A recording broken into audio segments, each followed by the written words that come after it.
Olá, bom dia, sexto ano, tudo bem com vocês? Eu espero que sim. Hoje nós teremos uma videoaula, duas videoaulas na verdade, é, de correção de atividades e explicação também. Nessa videoaula nós vamos falar aqui sobre numeral e acentuação dos monossílabos tônicos, vamos fazer a correção das atividades, né? A teoria já foi vista. E vamos também ir lá para o livro Gêneros, Leitura e Análise e vamos fazer a correção também das atividades que foram solicitadas na quinta-feira passada, viu? Vamos então, pegue o livro de vocês, gramática, páginas 106 a 111 nesse primeiro momento e depois vamos passar para o livro Gêneros, Leitura e Análise. Qualquer dúvida, eu estou disponível no plantão até às 11 horas. Não deixe entrar em contato. Não deixe também de fazer as atividades, tirar foto, enviar por e-mail, né? Caso você esteja aí no sistema online. Você que está no híbrido e acompanha as aulas presenciais também, faça a correção das atividades, tá bom? Tire suas dúvidas. Então vamos lá. Vamos começar aqui com as atividades de gramática.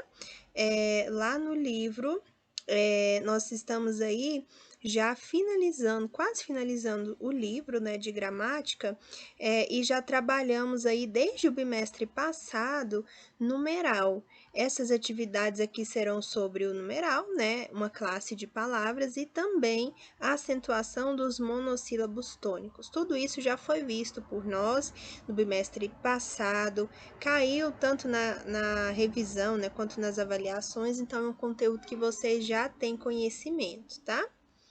Então vamos lá. Primeira questão. Leia o texto e responda as questões. As incríveis viagens de Marco Polo e do árabe Ibn Battuta.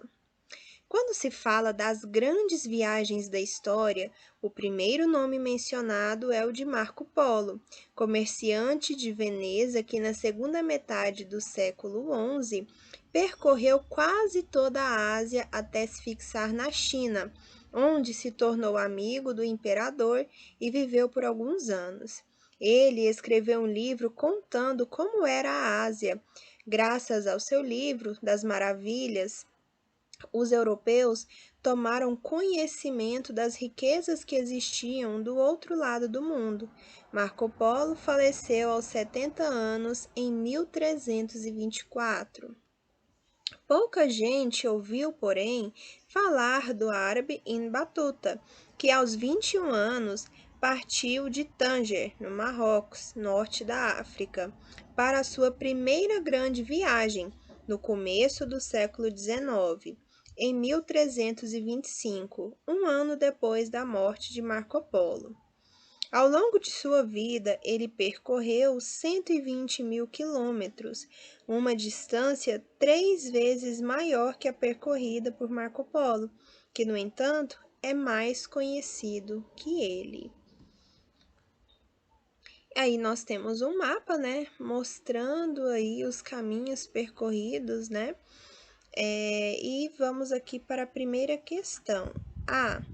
Segundo o autor do texto, o viajante mais famoso é Marco Polo. Quem vem depois dele? O texto falou sobre Marco Polo e depois sobre o Ibn Battuta, né, que não é tão conhecido quanto o Marco Polo, mas ele também é um viajante que andou muito aí pelo mundo. B. Pela leitura do texto, há uma relação de ordem de popularidade entre Marco Polo e Batuta. Qual palavra no início do texto é responsável por indicar essa ordem? A palavra primeiro. E nós vimos que primeiro é o que? Um numeral. O numeral ele pode indicar ordem. Nós temos os numerais ordinais, né? Como o Marco Polo ele é mais conhecido, né? Ele vem aí primeiro, que é um numeral, tá? E aí nós já passamos para a letra C, né? Qual é a classificação dessa palavra? Numeral ordinal, que indica ordem. D. A palavra ele no primeiro parágrafo está substituindo um termo expresso anteriormente. Qual é esse termo? Vamos lá. Veja só. Quando se fala das grandes viagens da história, o primeiro nome mencionado é o de Marco Polo, comerciante de Veneza que, na segunda metade do século XI, percorreu quase toda a Ásia até se fixar na China, onde se tornou amigo do imperador e viveu por alguns anos. Ele escreveu um livro. Ele quem? O imperador? Não, o Marco Polo. Então, ele refere-se aqui a Marco Polo, tá bom? Ele substitui o termo Marco Polo. Nós sabemos ali expressamente que é o Marco Polo. Letra E. Quando o autor afirma que Marco Polo é mais conhecido que Ibn Battuta, está procedendo a uma comparação. Qual é esse tipo de comparação? Veja só, ele é mais conhecido.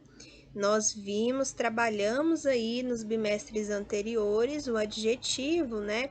Nós temos o grau comparativo de superioridade. Ele é mais conhecido, né, que o outro do adjetivo. No caso, adjetivo é o conhecido. F. No segundo parágrafo, a palavra é artigo indefinido ou numeral? Justifique. Bem, nós sabemos que o pode ser numeral quanto artigo, né? Tanto numeral quanto artigo. Mas aí depende da relação que aquela palavrinha estabelece. Veja só, se é uma palavra que indica uma quantidade, é numeral. Se é uma palavra que indefine o sentido de um substantivo, é um artigo indefinido, tá bom? Então, nós temos que fazer essa análise própria ali da utilização da palavra. Então, veja só, lá no segundo parágrafo, vamos voltar lá no texto e procurar. Pouca gente ouviu, porém, falar do árabe Ibn Battuta, que aos 21 anos partiu de Tanger, no Marrocos, norte da África, para sua primeira grande viagem, no começo do século XIX, em 1325, um ano depois da morte de Marco Polo. Olha uma aqui. Ele indica indefinição de sentido ou quantidade? Quantidade, um ano. A quantidade de anos, um ano depois da morte de Marco Polo. Então, é o que é numeral, tá? É numeral, pois expressa a relação de quantidade. 2. Leia o texto e coloque C, contar, M, medir, O, ordenar ou CD, codificar, nos numerais em destaque, indicando suas funções. Então, veja só, o numeral ele pode indicar aqui, ele pode ser utilizado aqui para contar, para medir, ordenar ou codificar. Então, você vai colocar aí esses códigos, essas letras, a partir da análise que você fizer. Vamos fazer a leitura do texto. O caminhão modelo 1519 de uma conhecida fábrica alemã estabelecida no Brasil é capaz de carregar até 15.000 quilos e está equipado com um motor de 190 cavalos vapor de potência. É o primeiro modelo de uma série destinada ao mercado de veículos pesados. Veja só, o caminhão modelo 1519. Ele está contando, veja só, a quantidade, ele está medindo, ele está ordenando ou codificando? Codificando, né? Veja só, é o código, é o número daquele caminhão, o código do modelo, tá bom? Então, 1519 CD. Aí nós temos aqui o 15.000 quilos. Está o quê? Medindo, ordenando, contando? Medindo, né? Medida de quê? De peso, certo? Então, 15.000 é M de medida. Veja só, está equipado com um motor de 190 cavalos vapor. E esse 190 é o que? Contar, medir, ordenar ou codificar? Medir também, medir o que? A potência, né? Então, 190 também é o M. E, por último, primeiro, tem a função de quê? Contar, medir, ordenar, Ordenar indica ordem, né? Nós até falamos ali da palavrinha primeiro anteriormente. Então, é ordenar. Primeiro, ó, certo? Então, fica dessa forma aí a resposta. 3. Segundo o IBGE, o Brasil possui aproximadamente 206 bilhões de habitantes. A respeito desse número, responda. 206 milhões, tá? 206 milhões de habitantes. Agora vamos lá, vamos responder. A. Qual é o número de algarismos utilizados para escrever esse número? Nós vimos que o algarismo é aquele que representa ali, né, o número, que é a ideia de quantidade, né? Vamos lá, quantos nós temos? 1, 2, 3, 4, 5, 6, 7, 8, 9. São 9 algarismos. B. Quais algarismos utilizados para representá-los? Ali nós temos o 2, o 0 e o 6. C. De que outra forma poderíamos representar esse numeral? Veja só, ele foi escrito ali com algarismos, mas nós podemos escrever ali por extenso, né, também, escrevendo-o por extenso, 206 milhões. D. Nessa informação, esse número foi utilizado para contar, medir, ordenar ou codificar? Pessoal, está indicando ali a quantidade de habitantes, ou seja, para contar, né? Foi utilizado para contar os habitantes. 4. Complete o texto abaixo com artigos definidos, indefinidos ou numerais quando necessário. Veja só, aqui nós vamos utilizar artigos, tá bom? Definidos e indefinidos. Você lembra quais são? Nós temos os artigos definidos, o, a, os, as, né? Singular, plural, feminino, masculino. E nós temos também os indefinidos, uns, uma, umas, também, né? Feminino, masculino e singular, plural. E nós temos os numerais, que nós estudamos aí, que é deste capítulo em que nós estamos fazendo as atividades, certo? Então, aqui nós vamos utilizar os artigos e, quando necessário, numerais, tá bom? Então, vamos lá. Sou homem feliz. Nós vamos colocar uma? Não. Masculino, homem, né? Sou um homem feliz.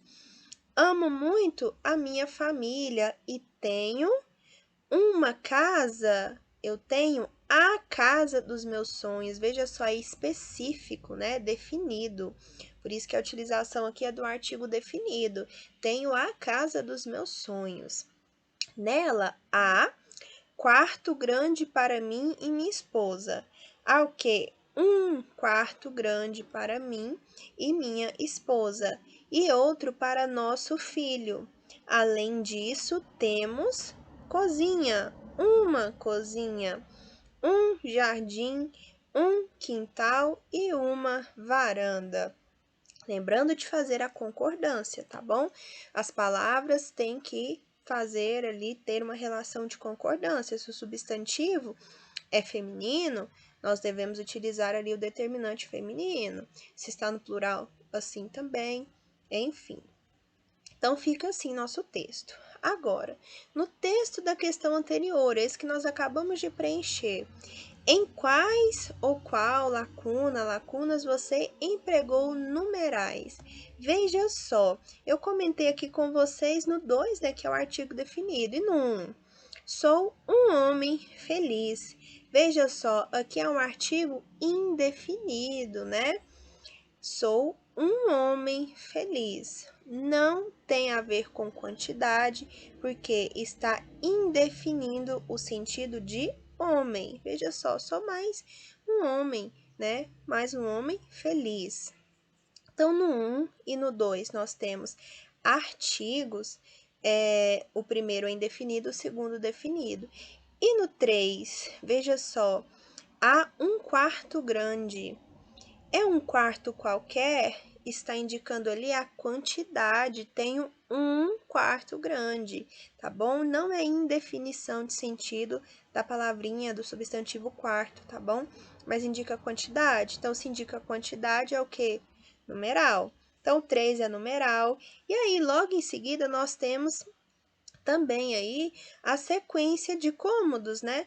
Uma cozinha, um jardim, um quintal, uma varanda, que também, né, estão indicando quantidade, certo? Então, 3, 4, 5, 6 e 7, todos são numerais, tá bom? Então, somente 1 e 2 são artigos.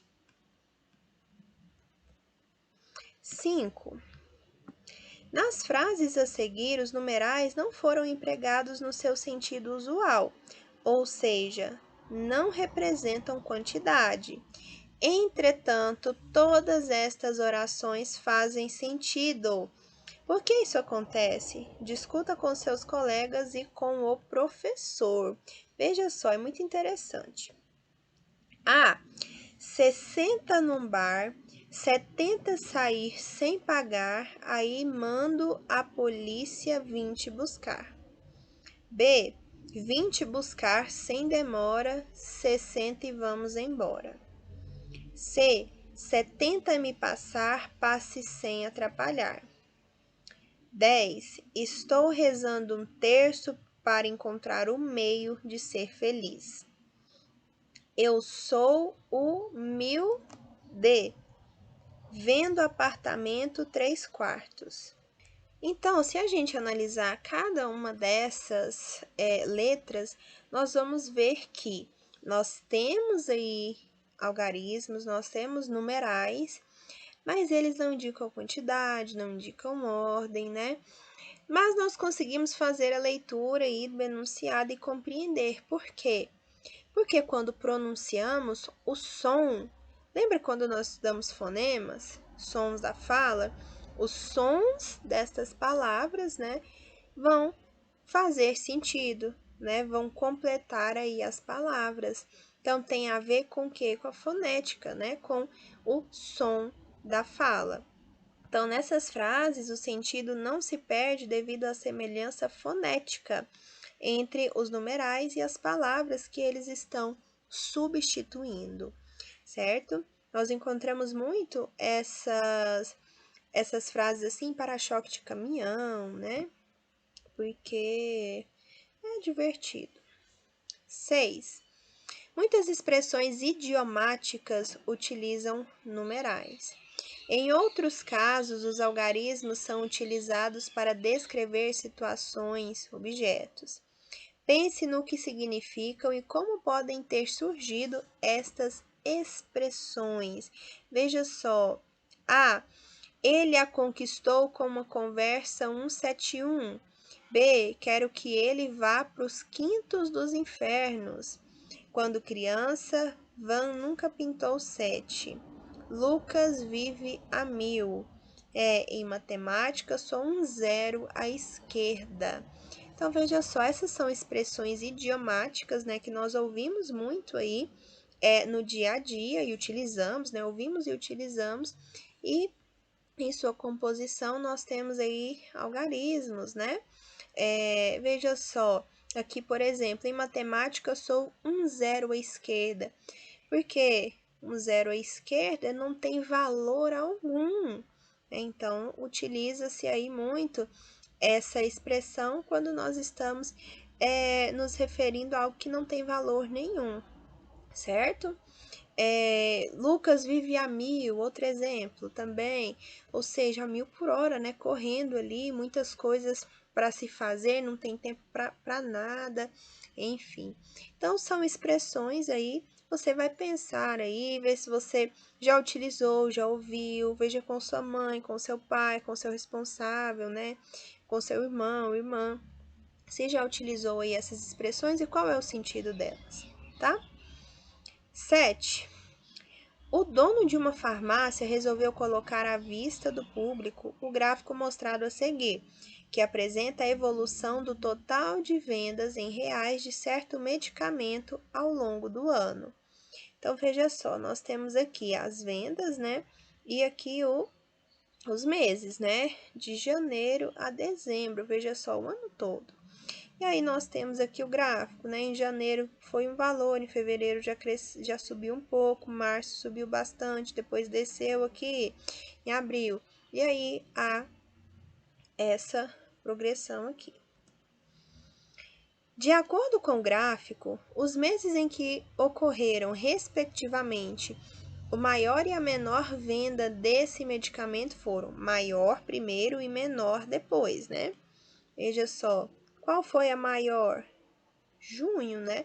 Não tem nenhum número aqui, mas eu consigo ver, né? Nós conseguimos ver que em junho foi o mês que teve a maior venda, né? E a menor está bem aqui, né? Em agosto. Então, junho e agosto, respectivamente. Letra E. Acentuação dos monossílabos tônicos. Vamos lá. Questões de escrita. Primeira questão. Como vimos no capítulo 4, as palavras com apenas uma sílaba são chamadas de monossílabas. Essas palavras podem ser pronunciadas de maneira fraca ou um pouco mais forte, por isso são classificadas como átonas, que são aquelas fracas, ou tônicas, fortes. Observe essa distinção na leitura das palavras destacadas no texto a seguir. Então, veja só, antes de passarmos aqui para o texto, as monossílabas, palavras de uma sílaba só, podem ser pronunciadas de maneira forte ou fraca. Nós vamos trabalhar aqui a acentuação dos monossílabos tônicos, ou seja, as átonas, os monossílabos átonos não são acentuados, os tônicos sim, tá? Veja só. Chamamos de minério as rochas e os minerais que servem como matéria-prima na fabricação de produtos. O granito, por exemplo, é um minério. Qual dessas palavras é pronunciada de maneira mais forte? Dessas que estão aí em negrito, destacadas. As rochas e os minerais ou é um minério? Claro que é o é, né? Então, a palavra é pronunciada de forma mais forte. B. Como se classifica essa palavra? Eu tenho uma sílaba só, é. A vogal é a base da sílaba, né? Eu tenho uma sílaba só com consoante? Não, mas vogal sim, tudo bem. É uma monossílaba e ela é pronunciada de forma forte, né? Nós não vimos isso na questão A. Então, é um monossílabo tônico, tá bom? Então, ela se classifica como monossílabo tônico. 2. Agora, leia estes monossílabos tônicos. Já, lá, paz, pé, ré, res, pó, nós, vez, nu, luz. Que regra de acentuação gráfica podemos formular para os monossílabos tônicos com base na observação dessas palavras? Pessoal, nós já vimos isso lá no livro de língua portuguesa, né? Basta você lembrar aí a regrinha de acentuação. Nós vamos acentuar todas os monossílabos átonos? Não, somente aqueles terminados em A, E e O, certo? Ou as, es, os, tá? Veja só, acentuação das palavras proparoxítonas. Essa regrinha também nós já vimos e é a regrinha mais fácil, né? Vamos lá. 3. Entre as palavras a seguir, identifique as proparoxítonas.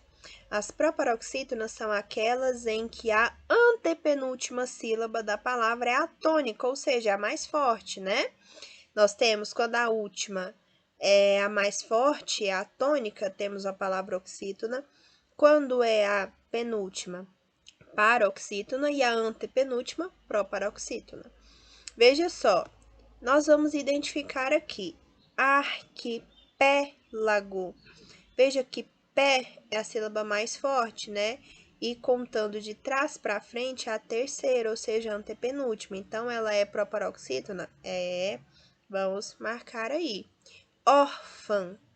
Nós temos aqui uma paroxítona, então não é. Amargo. Paroxítona também. Amável. também paroxítona. Cleópatra, agora eu tenho uma proparoxítona, porque Cleo é a sílaba mais forte, patra. Nós temos aí 3 sílabas de trás para frente, a terceira é a mais forte, então ela é proparoxítona. Protótipo, também a antepenúltima é a mais forte. Bônus, nós temos aqui o bo, né? É a penúltima. Gráfico, temos 3 sílabas. A palavra já tem 3 sílabas, né? Ela é trissílaba. E a primeira é a mais forte, né? A primeira, sem contar de trás para frente, né? De trás para frente é a terceira, por isso que ela é proparoxítona. Luta, nós temos aí uma palavra de 2 sílabas somente, né? Não há nem possibilidade dela ser proparoxítona. Rapidamente, o men é a sílaba mais forte, ela é paroxítona. Carro, de sílaba, também não tem nem possibilidade, né, de ser proparoxítona. Hoje, também não. Sábado, agora sábado sim, tá? Sá é a sílaba mais forte, de trás para frente é a antepenúltima, portanto, ela é proparoxítona. Leitão, 2 sílabas somente. Restaurante, temos uma palavra aí polissílaba, mas a penúltima é mais forte e não a antepenúltima. Sobrancelha, também paroxítona. Rivalidade, também paroxítona. Então, proparoxítona nós temos arquipélago, Cleópatra, protótipo, gráfico e sábado. Agora responda, o que há de comum entre as palavras proparoxítonas? E aí nós podemos relembrar, né, aí a regrinha, além de analisá-las aqui, né? É a regra mais fácil porque todas as proparoxítonas são acentuadas, tá bom? Todas.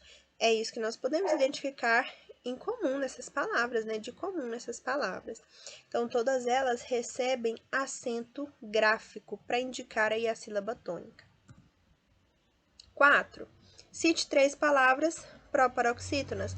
Além dessas aí, né, você vai me dizer aí algumas palavras proparoxítonas, a resposta pessoal, tá? Cada um vai indicar aí as palavras que achar coerente. Veja só, proparoxítona é uma palavra proparoxítona, tá? Por isso que ela é acentuada. 5. Entre as palavras a seguir, indique aquela que deve receber acento gráfico por ser proparoxítona.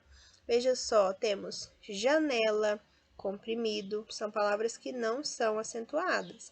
Rápido.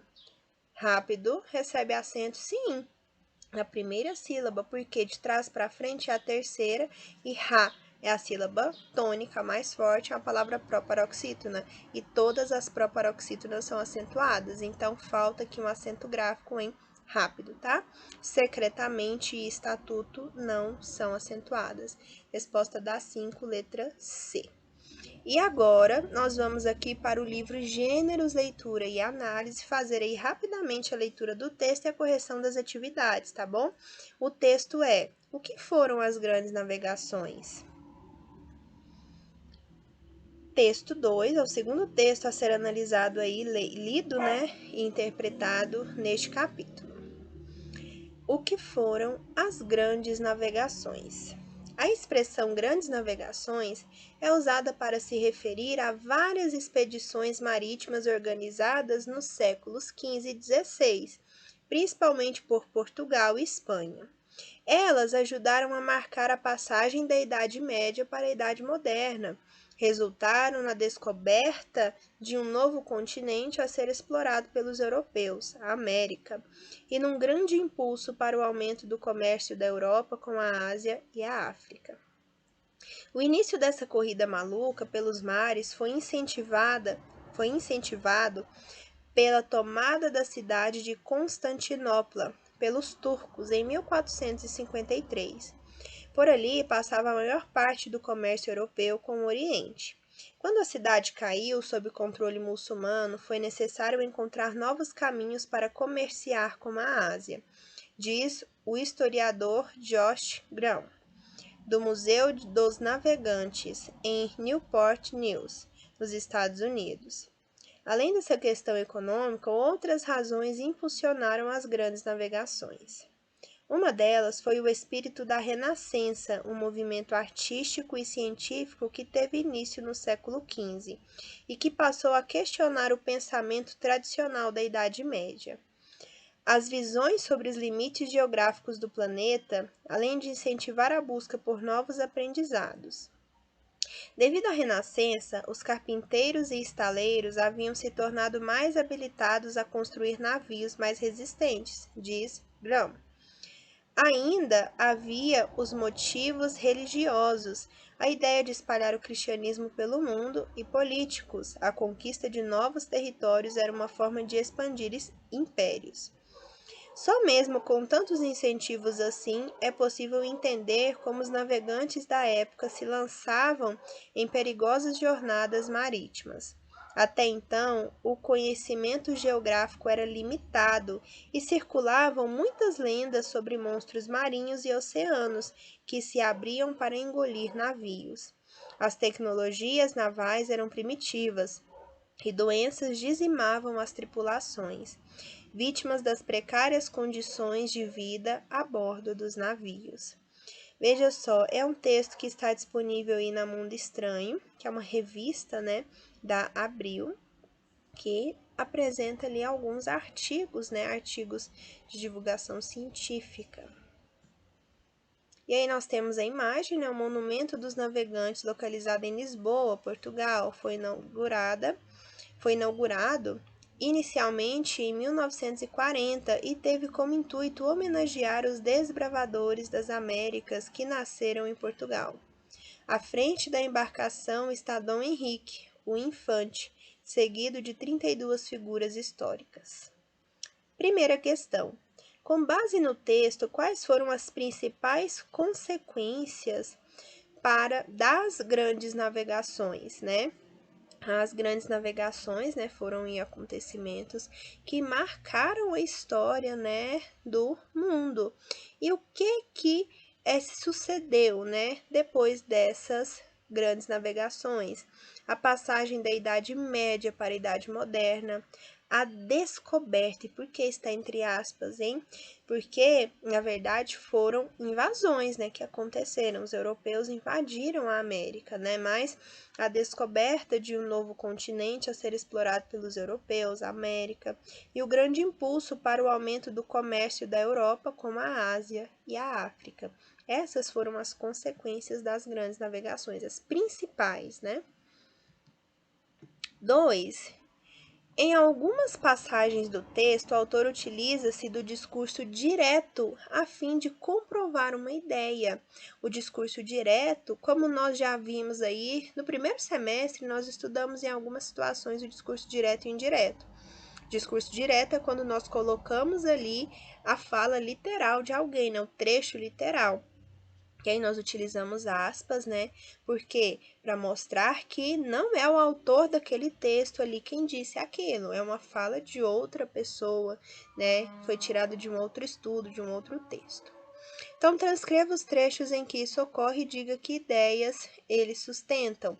Nos artigos, é comum que utilizem-se, esse discurso direto, porque para confirmar algum argumento, alguma informação que o autor do texto está passando e dar uma maior credibilidade, Aqui no caso nós temos, primeiro, por ali passava a maior parte do comércio europeu com o Oriente. Quando a cidade caiu sob controle muçulmano, foi necessário encontrar novos caminhos para comerciar com a Ásia, diz o historiador Josh Graham, do Museu dos Navegantes, em Newport News, nos Estados Unidos. Veja só a indicação de quem disse isso, É importante fazer isso no texto. E a explicação? A ideia de aumento do comércio entre a Europa e os continentes asiáticos e africanos a partir da tomada de Constantinopla. 2. Outra citação.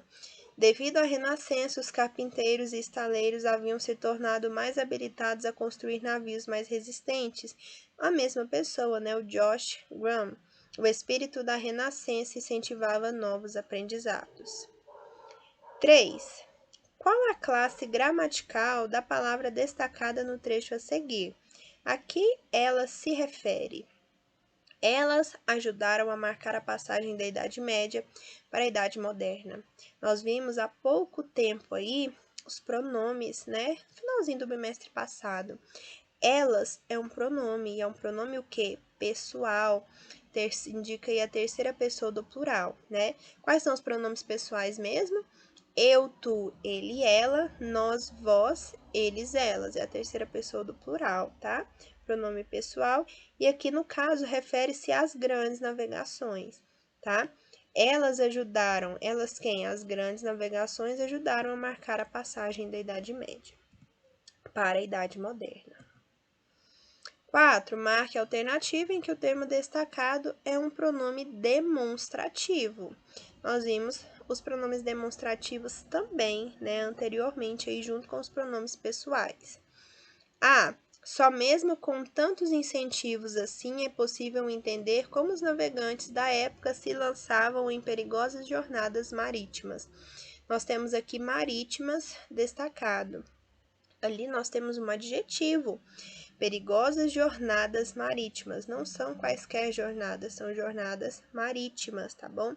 Então, o termo que está adjetivando aqui o substantivo jornadas, tá bom? Então, não é pronome demonstrativo.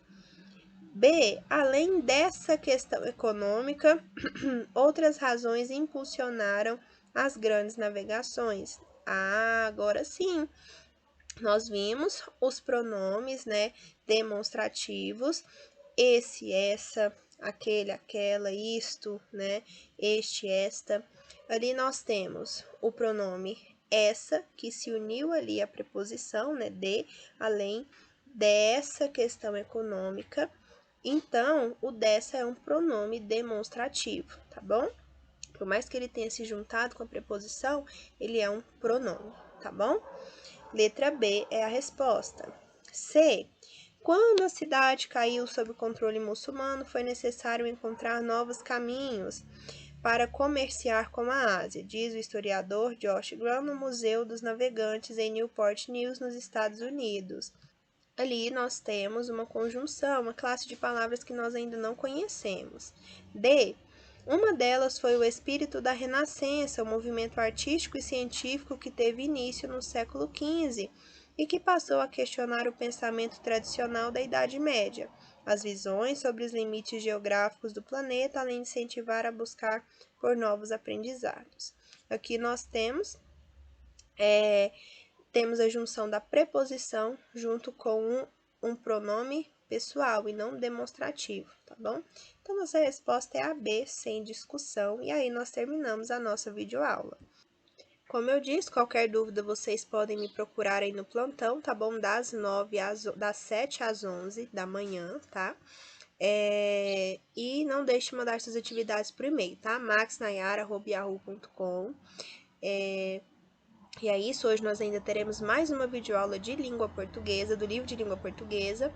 Nós teremos explicações, anote no caderno as partes que você achar mais importante, faça seu material de revisão e se tiver alguma dúvida, pode me procurar, tá bom? Até a próxima aula.